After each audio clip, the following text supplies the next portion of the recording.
ए पंडिताइन तनी जोरवा ओरवा ली आई तू तो काल खिचड़ी हवे गौवा में घूम देती तो काल के कुछ व्यवस्था हो जाई। ठीक बा लेके आवो तनी।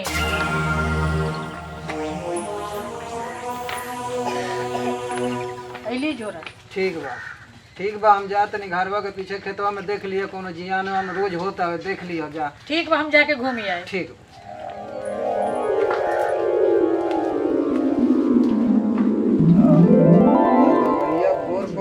बाबूनी तनी दवाई है एक गिलास पानी तनी ले ले अब दवाइया खा ले तनी तो जा तनी हम ले आओ तनी बाबूजी। अरे का भइल बाबूनी दवाइया ले आवा जल्दी लेट होता। आ गई नी बाबूजी ले दवाई।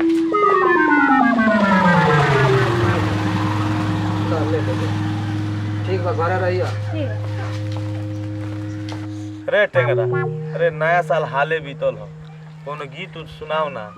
ना भाई हमरा कहा गीत उतावला ना गावे क्या वाला। ए टेंगरा हाँ बोला भैया। ते ही कोनो गीत सुनाओ। हाँ हाँ कि मोदी जी के सपनों को सजाना है हो के खुशुक जाना है। अरे साला ये कौन गीत है मतलब ये गाना येगा नहीं के तो कहेगा बा बोलो। धीरे धीरे प्यारे को बढ़ाना है हद से गुजरी जाना है। अच्छा भैया लागत हम गलत सुन लेले बानी। गलत सुन ले नहीं की ते गलत कहली हो। हम न देख रहे हो पंडित जी आवत रहे। आई तो चल चल परेशान करे ए भैया चल परेशान करे। ओए उना पिन के ले ना पिन के ले तो देखो ना हम के पिन का होता चलो चलो ना पिन का देबो। ओ पिन का दे चलो चल चल।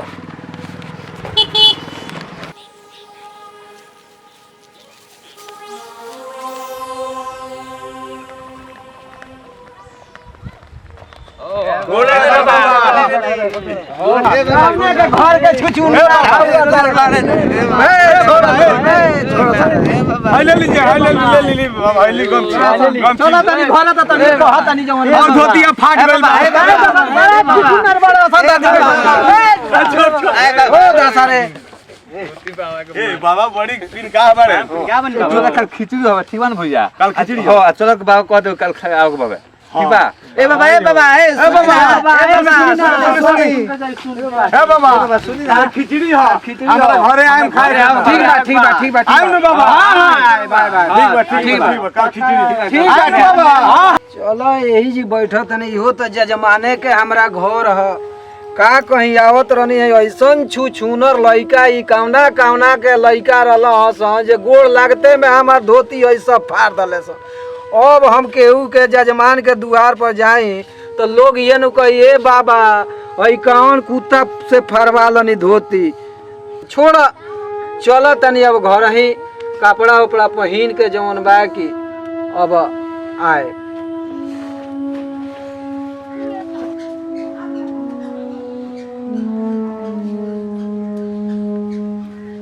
ए पंडिताइन हई देखो तो आही दादा ये कहाँ गई रहनी है कि कुकुर से फरवा ले ले बानी। अरे कुकुर रानू फरलस यारे गांव के लइका ई छुछु न रहल हस गोड़े लागत में हई धोती हमर फाड़ दल हस का करी अब। ई तो पूरा धोती फाट गइल बा। अब का करी लइका ई ऐसन ई ससुरा बाड़े सन जवन बा कि हमरा के देख के हई जवन बा कि सारा धोती हमर फाड़ दल हस।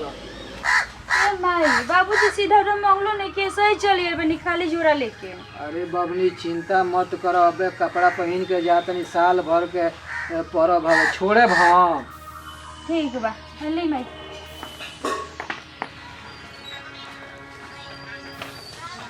खिचड़ी बा खिचड़ी बा खिचड़ी बा खिचड़ी बा खिचड़ी बा। ए टेंगरा चल ना यार मैच खेलला आज। मैच हाँ यार आज खिचड़ी हवे बॉयज के दिन हवे। ए यार आज दिन खेले तुम अच्छा रही हमसे खेलते रहली अपनी के ऐसे में का रे। हाँ अरे देखो तो पंडित जी आवतन जो धोती ना फड़ले रहन सब हाँ, दिन में हाँ। वो पंडित जी आवतन।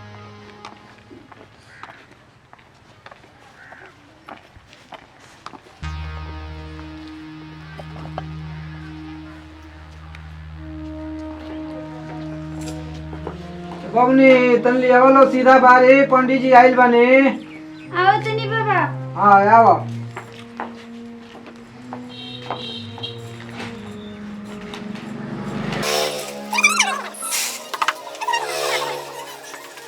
लाई बने दे दिया हाँ यार बहुत मस्त लगा सने लाई टेस्टिंग तो कितना बढ़िया छोट छोट एकदम टेस्टिंग खाए में लगा मजा आ जाता है हाँ हाँ तो कपड़ा मिक्स बा मस्त लागता एकदम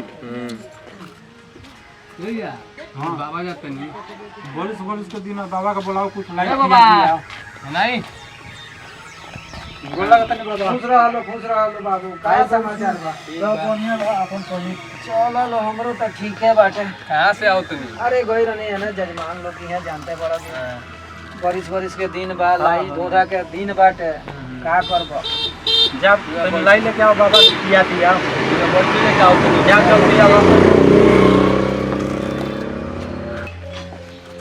ली बाबा खाई लाई अरे बाबू हम तो इतना ना लाई खा लेले बानी ई जे गांव में कि पेटे हमार फूल गइल बा बाकी ना मनबा तो द एगो लाई हम खा ले तनी तहार बात रख दे तनी ठीक बा जजमान हुआ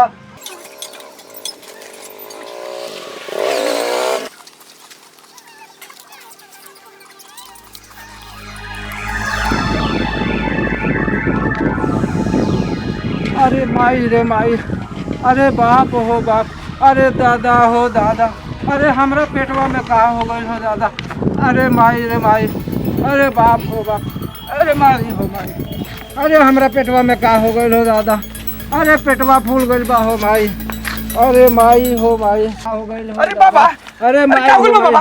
माई। अरे बाबू अरे हमरा पेटवा में का हो गइल बा का हो गइल अरे बाबा दादा हो दादा अरे का हो गइल बा उठ ना अरे माई हो माई अरे उठी बाबा के पेटवा लेके का चल हो तनी गइल। माई हो अरे रुक जुलाब छोड़ो छूटता बाबा अरे माई हो माई अरे पेटवा में का हो गइल हो चली अरे चली माई हमरो हो वकील माई। चलतन घरे अरे माई अरे माई हो माई अरे बाप हो अच्छा बाबा आ गइल घरे अब चिंता अरे मत माई करी हो बाप अब ठीक हो जाई राउत अरे बैठिए बाबू हो बाबू अरे देखा ना पेटवा में का हो गइल बा हो दादा अरे माई हो माई ई सब रौरा खइला पियला से अरे कमर माई भइल बा हो, खाए पिए में रोलो कंट्रोल ना करे जहां मिली हुए खाए में लोग अरे बाप हो का हो गइल बाबूजी अरे दादा सीधा होके अरे माई हो माई अरे पेटवा फूल गइल बा हो दादा खा गइल तनी हम काम करी और अरे मोला भाई, मोला होके भाई। तो घोर के मंगवाई अरे कैसे यहाँ के पेट में बाप कबज हो कर बाप। खइला से जा तो बाबू नहीं तनी ले आवो तो अरे जवाई ना भाई, गरम भाई। पानी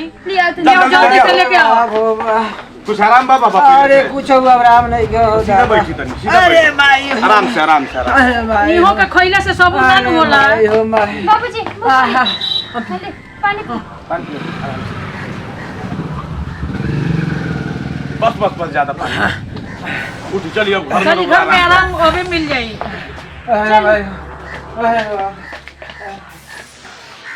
आई बा होते हमारी यारवा बाड़े सो जा तनी ओकरी से बता देबे कि बाबा के तबीयत खराब हो गइल बा ओनी के धोती ओती फोड़ले बाड़े सन उनको चल के भेंट कलस देखत रह भैया है नया एगो चैनल बा संतू भैया के नाम से ठीक बा अच्छा उन्हीं के चैनल पर सब्सक्राइब और फॉलो तनी जहाँ तहाँ जई हो तनी काम करावत रही खाली फॉलो करावत रही भाई संतू भोजपुरिया चैनल हो अच्छा हुआ अच्छा संतू भोजपुरिया लगाओ ये तो देख के अच्छा जहाँ खाली काम करावे अपनी बा वीडियो बनाओ तो खूब मस्त हाँ बहुत हासु वीडियो आवता है यार देखलो ना YouTube पर जाके सर्च करो संतू तो देखैबो यार देखैबो तो देखैबो लगा दिखाओ तनी अच्छा देखाबो तो चला आया गई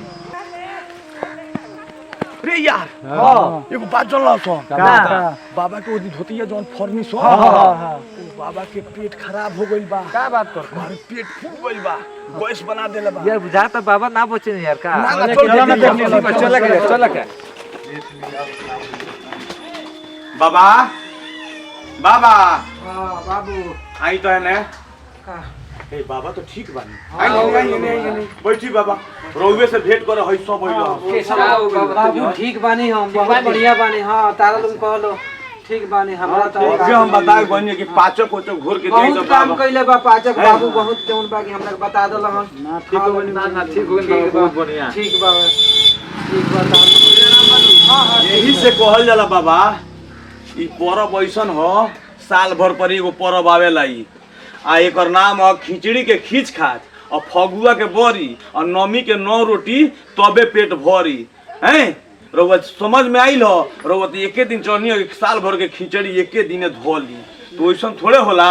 ना बाबू का कहीं हर दुआरी गइल बानी साल के हवे दिन जौन बागी खिचड़ी के अब ना जाए तो जौन भाई लोग जजमान जौन बागी अपमान करे ना एक हो खइले बानी बाबू हमार पेट जौन बागी फूल गइल माने अब ठीक बा ना अब बाबा? ठीक अब ठीक बा। हां हां बाबू ठीक बाबा गोल आदमी खुश रहो चल के के सब आई रोला रोला अरे पंडित आइन जानता तू सब लइका जजमान रहल सन सुनल सन जे बाबा के तबीयत खराब बाटे उहे लइकवा आई रहल सन देखे हमरा के जे बाबा ठीक बानी कि नहीं ठीक है नु उ लइका अपना गांव के जजमान सब लइका हम बताई कितना प्रेम बा रौरा से। अरे प्रेम ना रही तो लइका हो धा के अपना अपना घर से हमरा के देखे होइते सन। पेटो ठीक बन हाँ बबनी ठीक बाटे हमार पेट ठीक बाटे और कुछ मत खाए ना अब ना